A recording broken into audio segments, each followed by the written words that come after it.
Ieri nuovo sit-in di protesta dei netturbini, poi l'incontro tra l'amministrazione Firetto e le organizzazioni sindacali. Sembra essersi aperto uno spiraglio per i lavoratori che rischiano il licenziamento. Guardi, io sono preoccupato, lo sono ancora di più dopo le parole dell'assessore Fontana. Sono preoccupato su due versanti, uno nel versante dei cittadini tutti e dall'altro per gli operatori ecologici che sono direttamente interessati con le loro famiglie. Sul punto vorrei soltanto affermare delle discrasie tra quanto detto l'assessore Fontana e quella che è la concreta attività da parte dell'amministrazione comunale. L'assessore Fontana afferma di voler tutelare il diritto dei lavoratori. È chiaro che però tagliare e applicare il quinto d'obbligo significa due cose: significa tagliare del 20% quello che è la somma appaltata e quindi conseguentemente abbattere e il costo del servizio e quindi il costo della manodopera con i conseguenti licenziamenti e soprattutto la qualità dei servizi che ne avranno veramente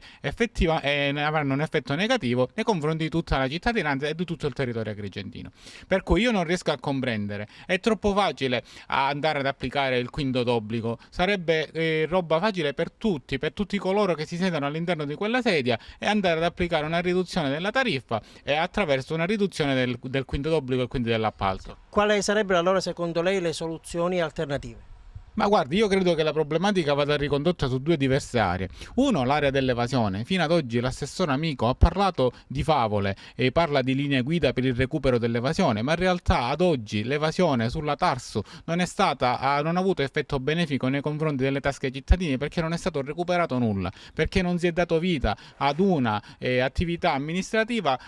volta in maniera seria al recupero dell'evasione. Quindi attraverso il recupero dell'evasione si potrebbe abbattere la tariffa perché finalmente chi non ha mai pagato comincia a pagare anche le tasse sulla tassa dello smaltimento dei rifiuti. L'altra soluzione è quella della raccolta differenziata e abbiamo un assessore che è al top dell'ambientalismo italiano di cui ci aspettava molto di più ed oggi abbiamo ancora un'attività sperimentale nel quartiere di Fontanelle che ha avuto risultati drammatici per non dire nulli e dall'altra parte abbiamo un intero territorio che non è interessato da una raccolta differenziata che produrrebbe l'effetto di migliorare la qualità dell'ambiente, di ridurre le tariffe e di garantire il livello occupazionale, che l'assessore Fontana e l'assessore Amico si diano una svegliata, perché la triade Fontana, Firetto e Amico non hanno fatto altro che andare a creare una politica economico-finanziaria e ambientale di questo comune che è assolutamente fallimentare, per cui o si diano una svegliata oppure facciano un passo indietro, dicano che hanno impegni più importanti